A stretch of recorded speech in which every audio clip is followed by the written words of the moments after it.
បាទសូមគ្រប់នឹងជំរាបសួរទៅដល់លោកគ្រូអ្នកគ្រូទាំងអស់គ្នានៅក្នុងសេរីស្រឡាញ់និងគុណរបស់ក្នុងថ្ងៃនេះយើងដឹងហើយថាមនុស្សគ្រប់គ្នាមិនអាចនឹងល្អឥតខ្ចោះហើយមនុស្សគ្រប់គ្នាតែខ្វះខាតនៅចំណងប្រហោងជាច្រើននៅទង្វើនិងសេចក្តីដែលខ្លួនបានប្រព្រឹត្តអញ្ចឹងមនុស្សទាំងអស់តែប្រព្រឹត្តនៅអំពើបាបប្រព្រឹត្តនៅសេចក្តីខុសឆ្គងចំពោះមនុស្សជំវិញខ្លួននិងក្រុមគ្រួសារប៉ុន្តែផ្ទុយស្រឡះទៅវិញ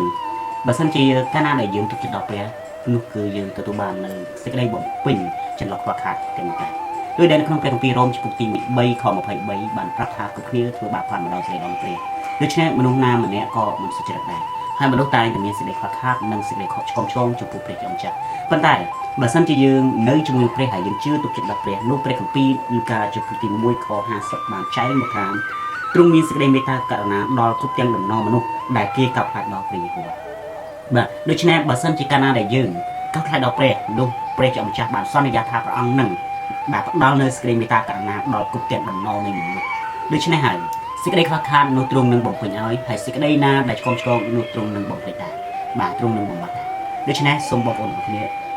ចូលរក្សានៅសេចក្តីទំនុកចិត្តជាមួយនឹងព្រះជាម្ចាស់បាទសូមអរគុណសូមព្រះជាម្ចាស់បានប្រទានពរ